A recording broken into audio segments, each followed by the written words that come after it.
So yes, talking about audit process जो है वो one of the important chapter है ऑडिटिंग के अंदर। एंड ऑडिट प्रोसेस जो है वो कैसे करा जाता है, एक ऑडिटर जो है वो कैसे प्रोसेस करता है, कैसे वर्किंग पेपर्स जो है वो मेंटेन करे जाते हैं, वर्किंग पेपर्स जो है वो क्या होते हैं, वर्किंग पेपर्स किसकी प्रॉपर्टीज़ होती हैं, ये सारे के सारे जो है वो हमारे लर्निंग ऑब्जेक्टिव जो है वो रहने वाले हैं इस लेक्चर के अंदर। सो हम जो है बहुत कुछ जो है वो डिटेल मैनर में समझने वाले हैं। So are you guys excited about जो है वो लर्निंग ऑडिट प्रोसेस? ये बहुत ही इंपॉर्टेंट एंड इंटरेस्टिंग है। So are you guys excited? So what are you waiting for? Let's get started.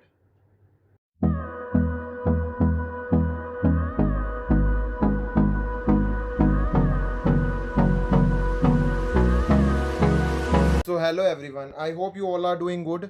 आज हम जो है वो अगला चैप्टर जो है वो स्टार्ट करने जा रहे हैं, जो कि है ऑडिट प्रोसेस का।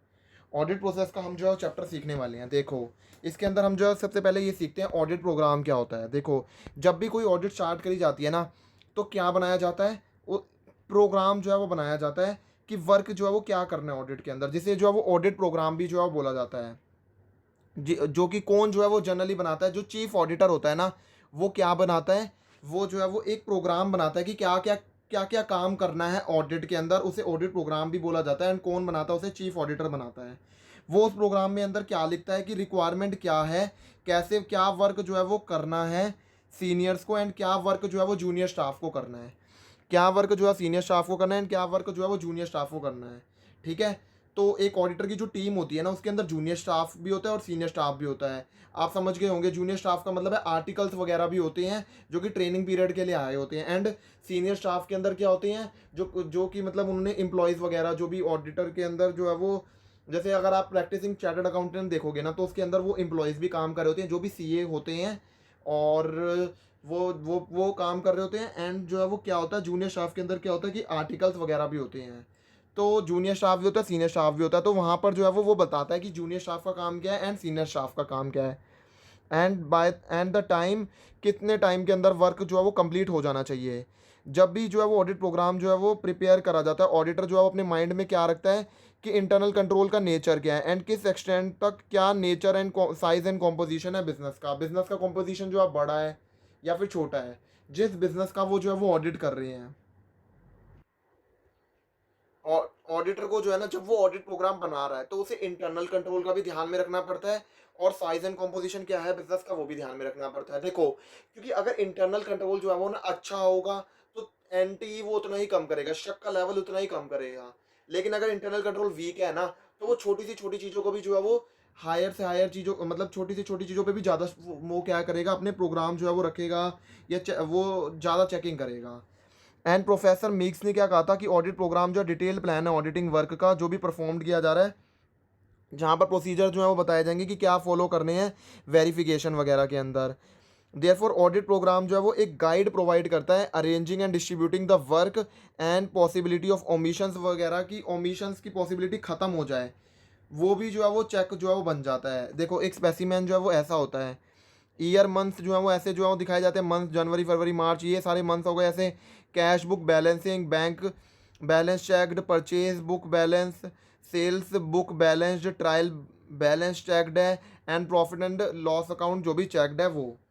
ठीक है। अब एडवांटेजेस जो है वो क्या होते हैं, एडवांटेजेस जो है वो क्या होते हैं वो आप समझो। देखो, इससे क्या एडवांटेजेस होते हैं, ये जो असिस्टेंट्स को जो है वो क्लियर इंस्ट्रक्शंस मिल जाती है कि उसका काम क्या है।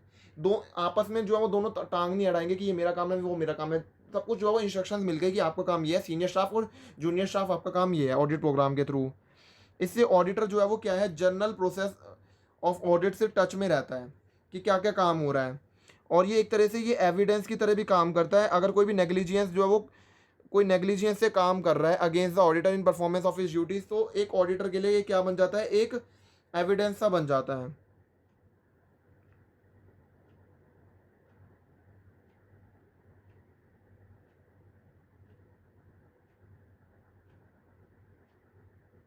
इसके बाद में जो chance of the work being overlooked, वो भी जो है वो खत्म हो जाता है। ठीक है, कि कोई भी जो है काम को जो है वो बस ऊपर से ओवरलुक कर जाएगा, वो भी खत्म हो जाता है। इन केस अगर कोई भी ऑडिट असिस्टेंस है वो जो लीव पर चला जाता है, तो पोर्शन ऑफ वर्क जो भी उसने करा है, वो जो है वो दूसरे वाला जो है वो आर्टिकल देख लेगा, दूसरे वाला ऑडिट असिस्टेंट जो है वो देख लेगा। अगर ऑडिट प्रोग्राम जो है बना होगा, तो बना हुआ होना जो ज़्यादा बेनिफिशियल है। और अगर मान लो कोई भी फ्रॉड या एरर हो जाता है, अगर कोई भी एरर या फ्रॉड है जो कि जो है वो डिटेक्ट होना रह जाता है, रिमेन अनडिटेक्टेड हो जाता है, तो रिस्पॉन्सिबिलिटी नेग्लिजियंस की हम उस क्लर्क पे बोल सकते हैं ना, ऑडिट क्लर्क पे, कि तेरी गलती है, तूने अच्छे से चेक क्यों नहीं करा, तेरा काम था जो है वो कैश को चेक करना, तेरा काम था, तूने कैश को चेक क्यों नहीं करा, तूने ये क्यों नहीं देखा कि कैश का बैलेंस जो है गलत है, जो लेजर के अंदर बैलेंस कुछ आ रहा है और जो है कंपनी के हाथ में जो क्लोजिंग कैश इन हैंड का बैलेंस है वो कुछ हो रहा है, तेरी गलती है। ठीक है। और क्योंकि जो है वो उसने जो कैश बुक पे इनिशियल्स भी साइन करे होंगे, तूने बस हवा में चेक कर दिया, तूने नींद में था, ये सारा जो है वो कौन बोलेगा, ऑडिटर जो है वो ऑडिट क्लर्क को बोलेगा। तो ऐसे जो है वो साइन करा जाता है। ऐसे यहाँ पर कि ओवरलुक हो जाए वो तो रिड्यूस हो जाती है। और अगर मान लो कोई एक ऑडिट असिस्टेंट था वो छुट्टी पे चला गया, तो दूसरा ऑडिट असिस्टेंट वहीं से काम कर सकता है अगर प्रॉपर ऑडिट प्रोग्राम बना हुआ होगा, क्योंकि उसे पता चल जाएगा कि उसने कितना काम फिनिश करा और कितना नहीं करा है, प्रोग्राम अगर प्रॉपर ढंग से चल रहा है तो। देन इसके बाद में ये एक यूनिफॉर्मिटी आ जाती है वर्क की। ठीक है। और ये एक गाइड की तरह भी काम करता है। अगर न्यू क्लर्क आ रहा है तो वो जो है वो ऑडिट प्रोग्राम को देखकर काम कर सकता है। एंड ये फाइनल रिव्यू के लिए भी फैसिलिटेट वगैरह जो है वो मदद मिल जाती है। एंड यहाँ पर systematic audit routine and therefore यहाँ पर इनएफिशिएंसीज वगैरह एलिमिनेट हो जाती हैं। यहाँ पर इनएफिशिएंसीज जो है वो एलिमिनेट हो जाती हैं। और ये एक यूज़फुल बेसिस होता है प्लानिंग वगैरह करने के लिए। ऑडिट प्रोग्राम जो है वो बहुत यूज़फुल रहता है। अब वहीं पर मैं अगर बात करूं लिमिटेशंस की, लिमिटेशंस जो है वो क्या होती हैं, वर्क जो है ना बहुत ज़्यादा मैकेनिकल बोरिंग सा लगने लग जाता है कि यार ये भी काम लिखना पड़ रहा है, ये भी लिखना पड़ रहा है, ये भी करना पड़ रहा है, बोरिंग लगने लग जाता है। एंड क्लर्क्स जो है वो ना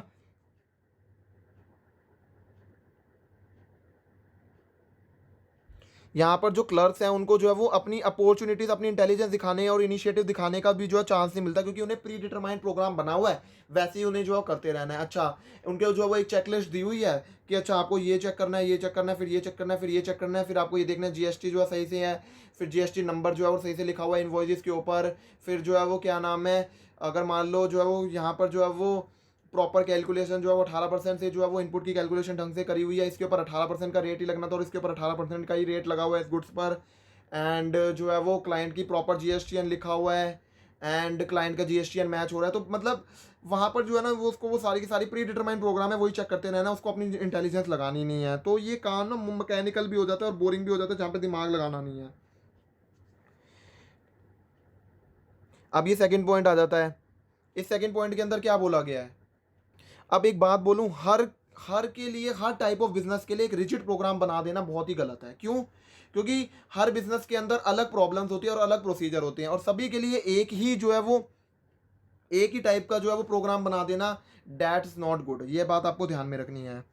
इसके बाद में आ जाता है, अगर कोई ऑडिट प्रोग्राम की मैं बात करूं, तो जो भी ऑडिट प्रोग्राम होता है वो डिटेल्ड होता है और वो वेल ड्रॉन अच्छे से होता है। बट ऐसा मतलब जो है वो वेल ड्रॉन होगा, वो माना कि वो डिटेल्ड होगा, बट ऐसा नहीं है कि वो सब कुछ कवर कर जाएगा। ऐसा नहीं है कि वो सब कुछ कवर कर जाएगा, मतलब कुछ ना कुछ लीव होगा। तो ये एक लिमिटेशन बन जाती है बात को कि जो है वो कोई जो है वो कुछ चीज़ें छूट जाती हैं ऑडिट प्रोग्राम के अंदर, और वो जो है वो एक तरह से लिमिटेशन बन जाती है कि वो चीज़ छूट गई है तो वो चेक नहीं हुई है। और प्रोग्राम जो है वो अमेंडमेंट के साथ में जो है चेंज होना चाहिए। जैसे वर्क चेंज हो रहा है, प्रोसीजर वगैरह चेंज हो रहे हैं, उसके हिसाब से प्रोग्राम के अंदर भी अमेंडमेंट जो है वो होती है। लेकिन अगर नहीं होगा और डिटेल स्ट्रिंजेंट ही है तो लिमिटेशन जो है वो बन जाती है। तो मतलब वो जो है वो क्या है कि हमारा जो है प्रोग्राम तो स्टैटिक है और चेंजेस हो जा रहे हैं वर्क और प्रोसीजर के अंदर, लेकिन हमारा प्रोग्राम तो वैसा ही बना हुआ है। ठीक है। और उसी के हिसाब से सब कुछ चेंज हो जा रहे हैं, नहीं। जैसे मान लो अगर कोई ऑडिट प्रोग्राम था, तो मतलब आप समझ ही गए होंगे। ठीक है। It would be necessary unnecessary to prepare a programme for small.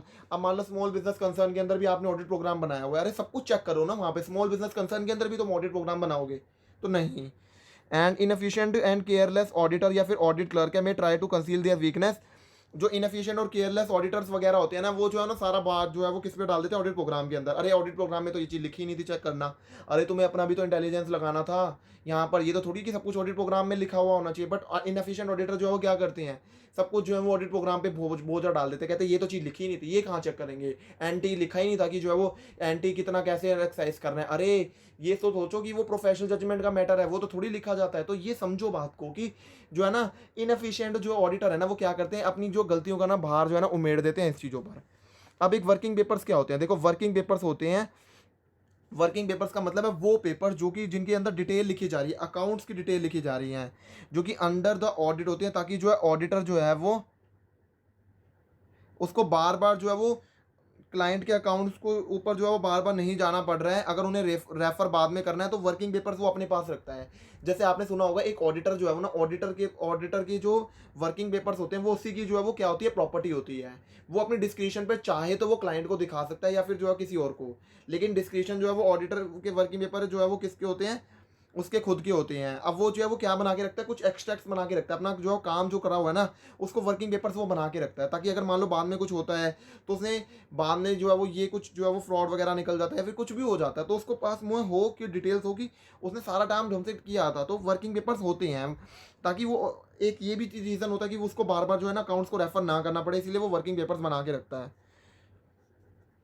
Working papers के अंदर क्या आ जाता है, working trial balance, adjusting entries, account analysis, कोई उसने एडजस्टिंग एंट्रीज पास कराई हैं, जीएसटी की जो है वो नॉर्मल एंट्रीज, जीएसटी के अंदर जो है वो क्या है कि इनपुट्स के लेजर खड़े हुए थे लेकिन उन लेजर को एडजस्ट नहीं करा हुआ था, इनपुट और आउटपुट के लेजर्स एडजस्ट नहीं हुए हुए थे, तो जो उन्होंने एडजस्टमेंट एंट्रीज कराई हैं तो वो सारी की सारी डिटेल्स जो है वो रखना।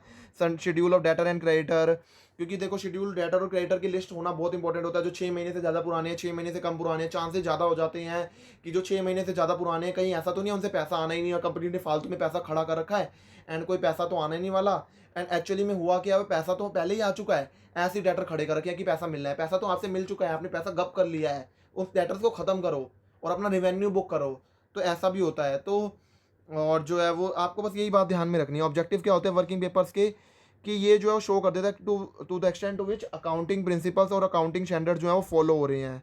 तो यहाँ पर इससे पता चल जाता है कि किस एक्सटेंट तक accounting principle and accounting standard follow हो रहे हैं, वो ये शो करता है वर्किंग पेपर्स। एंड ये हमारी ऑडिट रिपोर्ट को जो है वो क्या करता है, सपोर्ट करता है। ऑडिट रिपोर्ट को जो है वो हमने ऑडिट रिपोर्ट बनाई है किसके बेसिस पर बनाई है, अपने वर्किंग पेपर्स के बेसिस पर। किसने, ऑडिटर ने किसके बेसिस पे बनाई है ऑडिट रिपोर्ट, और वर्किंग पेपर्स के बेसिस पे बनाई है। एंड ये एक एविडेंस की तरह भी काम करता है। अगर कोई भी जो है वो मान लो सूट जो है वो चला जाता है ऑडिटर के अगेंस्ट में, कोई सूट चला जाता है कि उसने काम अपनी अच्छे से नहीं करा, नहीं वो कहेगा कि मेरे पास वर्किंग पेपर पड़े हैं, मैंने कैसे काम अच्छे से नहीं किया, मैंने तो काम अच्छे से किया है। एंड अगर उसके वर्किंग पेपर डिटेल्ड होंगे, अच्छे से होंगे, तो कोई भी उसके खिलाफ जो है वो कुछ भी गलत जो है वो सिद्ध नहीं कर सकता, नेग्लिजेंस का केस नहीं डाल सकता। अब जो है वो वर्किंग पेपर के थ्रू जो है वो ऑडिटर जो है वो क्या कर पाता है, उसको इंटरनल कंट्रोल सिस्टम के अंदर जो है वो वीकनेस जो है पता चल जाती है, वो एडवाइस कर पाता है क्लाइंट को कि जो है वो अपनी वीकनेस को रिमूव करो। ऐसे ही वो ऑडिटर जो है वो अपने सब्सिक्वेंट ईयर की प्लानिंग जो है वो कर पाता है वर्किंग पेपर के थ्रू। वर्किंग पेपर में उसने सब कुछ जो है वो लिख रखा हुआ, क्लाइंट ने ये चीज़ें गलतियां कर रखी हैं, तो सब्सिक्वेंट ईयर के अंदर जब वो प्लानिंग करेगा उसको पता है कि मेरे को पिछले साल में ना इन चीज़ों में दिक्कत आई थी, इन एरियाज के अंदर दिक्कत आई थी, तो वो करेगा क्या, सब्सिक्वेंट ईयर के अंदर उन्हीं चीज़ों को चेक करेगा अच्छे से, उस पर और ज़्यादा स्ट्रिंजेंट कंट्रोल रखेगा। तो ये बातें आ जाती हैं, ठीक है। तो ये सारी की सारी बातें हैं, और ये जो है वो इनेबल, इससे जो है ऑडिटर जो है वो अपनी रिपोर्ट को जो है वो इशू भी कर पाता है विदाउट एनी डिले। अब इसके बाद में करेक्टरिस्टिक्स क्या होती हैं गुड वर्किंग पेपर की। देखो गुड वर्किंग पेपर जो है वो अच्छे से कंप्लीट होते हैं, वो जो है वो कंप्लीट होता है हर रिस्पेक्ट के अंदर। ऐसा नहीं है कि वर्किंग पेपर जो है वो उसके अंदर सेल की इन्फॉर्मेशन है, परचेज की है ही नहीं, नो, पूरे के हिसाब से सभी चीज़ों की वर्किंग अच्छे से बनाई हुई है। वहाँ पर हमने जो जीएसटी की भी कैलकुलेशन अच्छे से करी है, इनकम टैक्स के अंदर एडवांस टैक्स की कैलकुलेशन है वो भी अच्छे से करी है, कोई एक एरिया नहीं पकड़ रखा वर्किंग एरिया, वर्किंग पेपर का मतलब है वो सभी रिस्पेक्ट्स में जो है कंप्लीट है। एंड वर्किंग पेपर जो है वो प्रॉपरली ऑर्गेनाइज और अरेंज भी प्रॉपरली ऑर्गेनाइज और अरेंज्ड होने चाहिए, ताकि कोई भी किसी भी एक कोई भी डिफिकल्टी नहीं होनी चाहिए कुछ भी लोकेट करने में। ऐसा नहीं है कि मतलब बेकार तरीके से बनाया हुआ, ना कोई वर्किंग ढंग से मिल रही है ना कुछ, प्रॉपरली ऑर्गेनाइज होनी चाहिए वर्किंग। एंड पेपर जो भी यूज़ करा गया वर्किंग पेपर के अंदर वो जो है वो गुड क्वालिटी का होना चाहिए, ऐसा नहीं रफ पेपर के अंदर जो है सब कुछ करा हुआ है, no. And prevention and ownership of the working paper, जो वर्किंग पेपर होते हैं वो हाईली कॉन्फिडेंशियल पेपर होते हैं, एंड वो जो है वो सेफ कस्टडी में रखे जाते हैं, वो किसी भी पार्टी को नहीं दिखाए जाते, जो कि मतलब वो थर्ड पार्टी को दिखा दिए और वो मिसयूज़ कर ले और क्लाइंट की इन्फॉर्मेशन लीक हो जाए, नो, आपको ऐसा नहीं करना है ऑडिटर जी। एंड अगर मैं ओनरशिप की बात करूं, देयर इज़ अ कंट्रोवर्सी कि जो है वो ये पेपर जो है वो किसके होते हैं, क्लाइंट के होते हैं या ऑडिटर के होते हैं, ये कंट्रोवर्सी है। तो जो है वो क्लाइंट क्या कहता है कि सिंस जो ऑडिटर है वो उसका एजेंट है, वो जो है उसके उस वो पेपर उसके नहीं है। On the other hand auditor जो है वो क्या कहता है कि ये जो पेपर्स हैं वो उसकी प्रॉपर्टी है, क्योंकि उसने उसी के बेसिस पर इन्फॉर्मेशन जो है कलेक्ट करी है और अपनी डिस्चार्ज करनी है। एक्चुअली ये जो पेपर्स होते हैं ना, ये ऑडिटर को मदद करते हैं इन केस अगर क्लाइंट जो है वो उसके ऊपर जो है ना नेग्लिजेंस वगैरह का केस फाइल कर देता है ना, तो ये यही पेपर हैं जो कि काम आएंगे ऑडिटर के लिए। यही पेपर को दिखा के वो बोलेगा मैंने अपना काम ढंग से किया है, आप कैसे बोल सकते हो कि मैंने नेग्लिजेंस से काम किया है, ठीक है। तो यही जो है मदद करेंगे, तो ये बातें आ जाती हैं। अब एविडेंस इन द ऑडिटिंग, ठीक है। एविडेंस इन द ऑडिटिंग के अंदर देखो, ऑडिटिंग जो है वो कंसर्न्ड है, किस चीज़ों से कंसर्न्ड होता है ऑडिटिंग? ऑडिटिंग के अंदर अकाउंटिंग डाटा को जो है वो वेरीफाई एंड एग्जामिनेशन जो है वो किया जाता है। इस प्रोसेस के अंदर ऑडिटर जो है वो क्या करता है, कलेक्ट एंड इवेलुएट करता है एविडेंस, और वो एस्टैब्लिश करता है फैक्ट, एंड फाइनली वो कंक्लूजन जो है वो ड्रॉन करता है।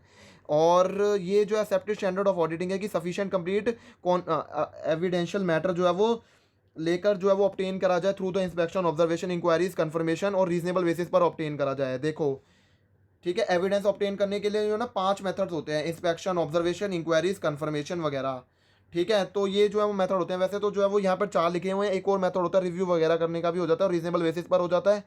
एंड ऑडिटर को जो है वो सबसे पहले जो है वो क्या अंडरस्टैंड करना चाहिए कि nature and type of evidence जो भी अवेलेबल है वेरियस ऑडिटिंग सिचुएशंस के अंदर, उसको उसकी समझ होनी चाहिए, उसको उसकी समझ होनी चाहिए। और इसके हिसाब से उसको वो भी देखना चाहिए कि वो जो है सफिशिएंसी है या नहीं है, मतलब उसको इवेलुएट करना चाहिए कि काम जो है वो ढंग से सफिशिएंसी के साथ हुआ है नहीं हुआ है, और कॉम्पिटेंसी है या नहीं है। ठीक है।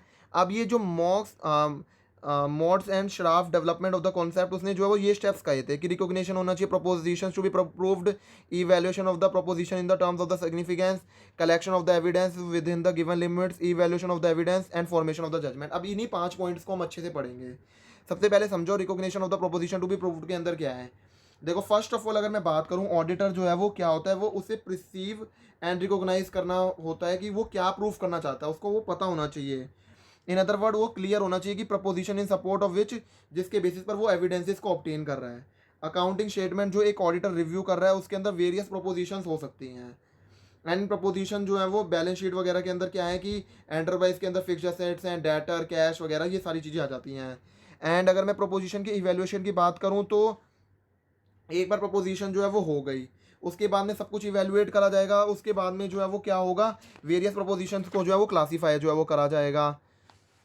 ठीक है, वेरियस प्रोपोजिशंस को जो है क्लासीफाई करा जाता है। इसके बाद में आ जाता है एविडेंसेस का कलेक्शन।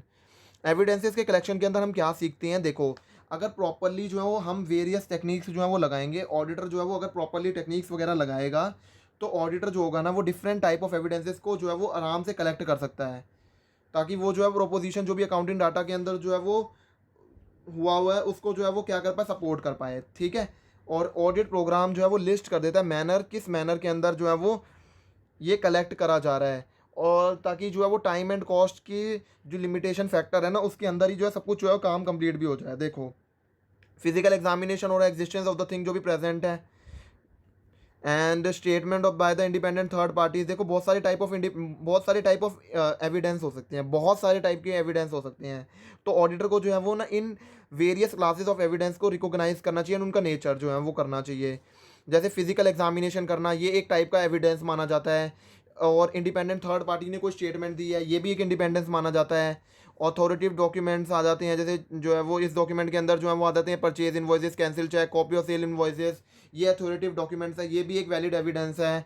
स्टेटमेंट, कोई भी officer and employ of the company जो भी ऑडिट के अंदर है, उनसे कोई स्टेटमेंट्स मिल रही हैं, वो एक इंपॉर्टेंट एविडेंस है। कैलकुलेशन जो भी ऑडिटर ने परफॉर्म करी है, मैथमेटिकल एक्यूरेसी वगैरह, या फिर कोई रिकैलकुलेशन वगैरह जहाँ पर उसने टोटल करे हैं लेजर अकाउंट्स वगैरह, वो भी एक इंपॉर्टेंट जो है वो हो जाता है। And satisfactory internal control system है या नहीं है, उसके बेसिस पर रिलायंस वगैरह करना, ये भी एक इंटरनल कंट्रोल सिस्टम के अंदर ये भी अच्छी चीज़ मानी जाती है। सब्सिक्वेंट एक्शन जो है वो कंपनी जो भी ऑडिट के अंदर है, सब्सिक्वेंट एक्शन जो है वो कैसे लिए गए हैं, वो भी एक बहुत बड़ा एविडेंस जो है वो माना जाता है। ऐसी सब्सिडरी और डिटेल्ड रिकॉर्ड्स वगैरह कि सब्सिडरी के डिटेल जो रिकॉर्ड्स वगैरह, जैसे कि स्टोर लेजर वगैरह आ जाता है, फिनिश स्टॉक्स वगैरह प्रॉपर्ली मेंटेन करे गए या नहीं करे गए हैं, वो भी एक बहुत इंपॉर्टेंट चीज़ बन जाती है। And inter relationship with other data, accounting data को इंटर रिलेट करना, ताकि वो स्ट्रॉन्ग एविडेंस वगैरह की तरह जो है वो उसको जो है वो यूज़ करना, वो भी एक बातें आ जाती हैं। इसके बाद में आ जाता है ई वैल्यूएशन जो है वो ऑडिट एविडेंस का जो है वो कैसे करा जा रहा है वो समझो। एक बार ऑडिट एविडेंस जो है वो कलेक्ट हो गया, ऑडिटर को इवैल्यूएट करना पड़ता है, उसे क्रिटिकली जो है वो जो है वो इवैल्यूएट करना पड़ता है कि वो यूज़फुल है भी या नहीं भी। ऑडिटर जो है वो क्या, जैसे हिस्टोरियंस एंड मैथमेटिशियंस की तरह वो प्रोफेशनल स्टैंडर्ड जो है वो डेवलप करता है टू द एक्सटेंट कि कितने तक उसको इवैल्यूएट करना है। एंड फिर मैं बात करूँ फॉर्मेशन ऑफ जजमेंट, जो लास्ट स्टेप होता है ओपिनियन वगैरह का, वो क्या होता है कि वो जो है वो ऑडिटर जो है वो अपना जजमेंट वगैरह देता है। ठीक है, वो एविडेंसेस वगैरह कलेक्ट करता है through the auditing techniques, critically वो रिव्यू करता है एविडेंसेस वगैरह को, और वो अपना जजमेंट फॉर्म करता है। अगर मैं ऑडिट सैम्पलिंग की बात करूँ, मेन ऑब्जेक्टिव जो है वो ऑडिट का क्या होता है, अपना ओपिनियन जो है वो देना और जो है वो ऑडिट का मेन ऑब्जेक्टिव होता है। एंड फाइनेंशियल स्टेटमेंट पर जो है वो ओपिनियन देना, ओवरऑल ओपिनियन, ये ऑडिट सैम्पलिंग का काम होता है। देखो अगर मैं लार्ज साइज एंटरप्राइजेस की बात करूं तो वहाँ पर बहुत सारी ट्रांजेक्शन होती है, बहुत सारी ट्रांजेक्शन होती है, तो फिजिकली पॉसिबल नहीं है ऑडिटर के लिए कि वो हर एक ट्रांजेक्शन को जो है चेक करे। एंड टाइम एंड कॉस्ट जो है वो बहुत ज़्यादा ना वो होता है, कंस्ट्रेंट होता है, तो इसीलिए सिलेक्टिव जो है वो वेरिफिकेशन करी जाती है, उसे ही क्या बोला जाता है, ऑडिट सैम्पलिंग। आप ये भी सोचते होगे कि सैम्पलिंग जो है वो क्यों करी जाती है। देखो सैम्पलिंग इसलिए भी करना बहुत जरूरी है कि टाइम एंड कॉस्ट जो है वो लिमिटेड है। देखो टाइम भी जो है वो लिमिटेड है, ऑडिटर को जो है टाइमली जो है वो मैनर में सबको जो है सबमिट करना है। एंड जो कॉस्ट जो है वो ना, कॉस्ट जो है, कॉस्ट भी जो है कंपनी उसको इतना तो नहीं है कि पूरे साल वो लगा रहेगा, नहीं, उतनी कंपनी भी कॉस्ट बोन नहीं कर सकती, तो इसीलिए जो है सिलेक्टेड वेरिफिकेशन जो है वो करा जाता है। सैंपल के बेसिस पर ऑडिटर जो है वो डाटा को पिकअप करता है एंड उसके बेसिस पर जो है वो ऑडिट करता है। सिलेक्टिव वेरिफिकेशन जो है सिग्निफिकेंट ऑडिट प्रोसीजर जो है वो माना जाता है, क्योंकि डिटेल चेकिंग के अंदर ना आपको बहुत ज़्यादा जो है टाइम चाहिए और बहुत ज़्यादा कॉस्ट भी जो है लग जाती है, तो वो बियर करना जो है कंपनी के लिए पॉसिबल नहीं है।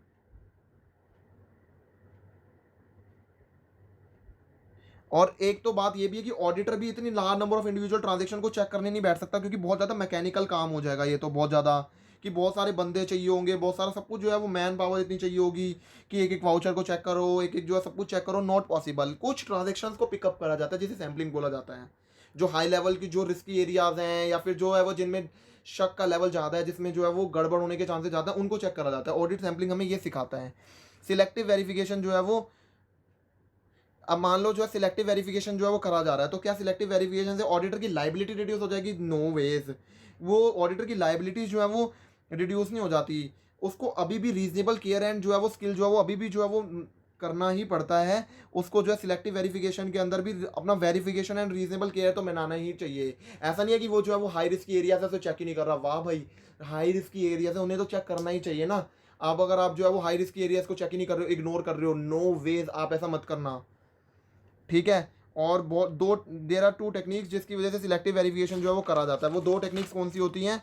टेस्ट चेकिंग हो रही है और स्टैटिस्टिकल सैम्पलिंग हो रही है। देखो टेस्ट चेकिंग के अंदर क्या होता है कि यहाँ पर सिलेक्टिंग एंड चेकिंग जो है वो आर्बिट्रली परसेंटेज ऑफ ट्रांजेक्शन जो है चेक होती है। जैसे हम जो है वो 20% ऑफ पोस्टिंग जो भी हो रही है उसको चेक कर लिया, ऐसे बोला जाता है टेस्ट चेकिंग।